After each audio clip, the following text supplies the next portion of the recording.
Hey guys, welcome back. I'm so glad you're all here. So I kind of want to go over a little bit of the last video I did, and that was regarding trades and mechanics.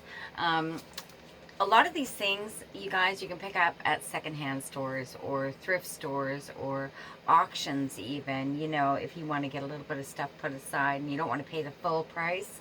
A lot of that can be done that way. Oh, and I thought of something else when it comes to mechanic supplies is tire repair kits. Whether it's the cans that fill up the tire or having a compressor or having, if you have a compressor, you'd want to have a generator or some source of power other than the grid. So all those things, I thought about it after and it's like, man, tire repair. Okay, so the next thing I want to talk about today is security. So, and what I mean by security is things that we can do to our property or the entrances to our homes or even our apartments or anything like that. And it's by using plants, you guys. So blackberries, raspberries, even wild roses, these things have thorns on them like crazy, and they come back every single year. Now, you can plant them in parts of your property that are open, like where somebody might travel, to stop that travel. You can also put these things in pots and they'll grow, like raspberries and blackberries. They will grow in pots. So you can even put them on your patio or your deck, you know what I mean, to stop anybody from climbing up it or whatever the situation is. Anything with a lot of thorns, and it's going to give you privacy, it's going to give you shade in areas. I mean, it can be a benefit in so many different ways. So I really want to get you guys encouraged to start these things. And then once you have, say you get a blackberry and you start it on your deck, well, when you cut back those branches every year for whatever reason to prune it, you just stick those branch ends, you cut them on like a 45-degree angle when you trim it off the plant, off the bush. You stick them in water and then you put them in dirt and they grow, you guys. So you can start them for your friends, your families, you can sell them, you can put them on Craigslist, Blackberry Starts or whatever, and make yourself some extra money while explaining to people how you use it and how it benefits in a security manner, and having food that always just comes back. I mean, it's a win-win. Okay, so another thing I want to talk to you guys about is composting. Now, if you're in an area that you have a big yard and you can start a compost bin, I really suggest that. Now, if you're in an apartment and you just have a deck, you can start a compost box out of a tote and make yourself soil. It does take a while and you want to like rotate that stuff and stir it up and stuff. But in the end, if we really had a grid down, shutdown, where we can't get the stuff that we need to start our seedlings or whatever, we need to start thinking about making that stuff ourselves. And I've always done composting all my life. We've had a compost bin like growing up and stuff. My mama always used to say zero waste. So the only thing you don't put in a compost is meat and dairy, from how I've been taught. Those things that you don't want to put into a compost bin. Everything else is good to go, and it's going to make you wonderful soil. Like I said, it does take a while. It doesn't just poof magically appear, and you've got to, look into it, do your research. You've got to stir it about, right, when you add stuff to it. So it's great. And, there's also, okay, that'll be another video. Never mind. Besides composting to make your own soil, I want to talk about fertilizers. So even for your house plants, for your garden, there's a lot of things that make good fertilizer. Again, I don't know what plants you have. I don't know what pH they want to be at. I don't know what the soil consistency is supposed to be at. So it's all to your own, but take the knowledge and just kind of run with it. So you can make fertilizer so easy, you guys.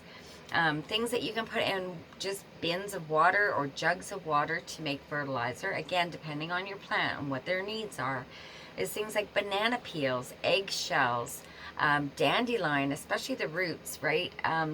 Dandelion roots have a very long taproot, and they bring up all sorts of minerals and nutrients out of the ground that we don't have access to. So throwing those into what I call a compost tea is a benefit, because all those, it's just like making a cup of tea out of the dandelion greens or roots for ourselves. The water extracts the mineral properties. So it does the same thing in a composting, like in a fertilizer method. So again, other things that are good, as a topper for your plants or your garden, again, depending on the plants and what your needs are things like coffee grounds. I mean, they're great. I put them on my roses. I put my tea, my coffee grinds, all that on top of my roses, and it really brings out the fragrance and the colors and the abundance of them.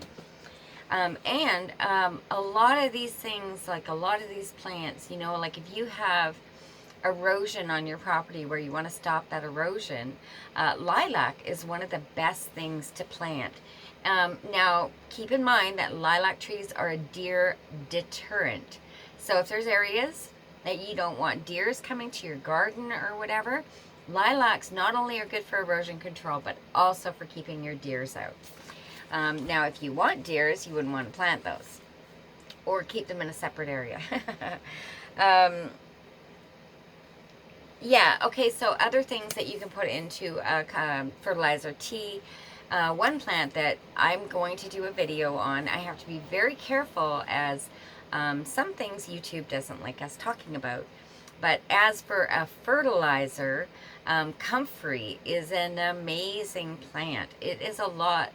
It has so many nutrients and stuff, that it is one of the best things to make a fertilizer out of.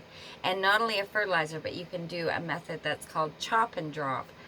I do it with most of my plants in the garden. I just kind of leave whatever I don't want in the soil to let the nutrients go back in there and replenish everything.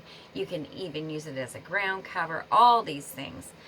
So check into what your plants need, what kind of nutrients you're looking for, and make yourself some fertilizer. Okay, so what was the last thing I wanted to talk about? Oh, I really want you guys to throw down in the comments, like, if there's things that you're interested in. At the end of one of my videos that I did recently, I believe it was on parsley, I could be wrong, green onions. So when you go and you buy them from the grocery store, everybody throws them in the fridge. Don't do that. When you get home, trim your roots. You don't want to trim them off, but you want to trim them a little bit shorter. Pull off anything that's dead on your green onions and take a little glass, stick them in there, and they'll keep growing. There's a couple things you need to know about that. Is you need to replace the water constantly. It needs to have the clean water. If it sits in its own water, it gets all crazy and dies. Won't produce onions. And the other thing that you want to do is, I said replace the water, and that's it. Just use them. They're terrific. It's great. You have fresh green onions all the time. Yeah, that's it. Oh, and trim the roots. Trim the roots when they're sitting in the glass for a long time. The roots are going to get really twisted and whatnot. You want to trim those off so that you keep getting nice straight green onions to use on your dishes on a regular basis. Now, every now and again, I do end up having to throw them out, whether I forget to change the water or trim the roots or whatever, and they just won't produce anymore. So as long as you're on top of it, they'll keep growing. And that is it for today. I'm going to start taking notes and really diving inside my mind about things that can really help you guys when it comes to prepping. Aside from the basics, I touched on this last time. It really is a mindset. Imagine yourself right now just getting thrown into a complete shutdown. What do you have? What do you need? Take some time and think about the things that are going to make you and your family more comfortable. Make sure you're thinking about your pets. Make sure you're thinking about people with special allergies or food resistance. And start getting there. If you have property, getting chickens is like one of the best things to do. The eggs, I know in the winter months you don't get as many eggs, but as long as you preserve them when you're getting an abundance, you have eggs all the time. Now you can freeze eggs, you can dehydrate eggs, you can do a lot with eggs. So even water glassing. I don't know if any of you have done water glassing, but I'm thinking I'll do a little video on that to show you, if you have your own chickens, how to preserve your eggs. I believe they last, well, I've heard some people say 2 years. I wouldn't let them go much longer than 6-7 months, which takes you through the winter, which is wonderful. So I will do a video on water glassing eggs, and I thank you for coming by my channel, and I bless you. Bye-bye.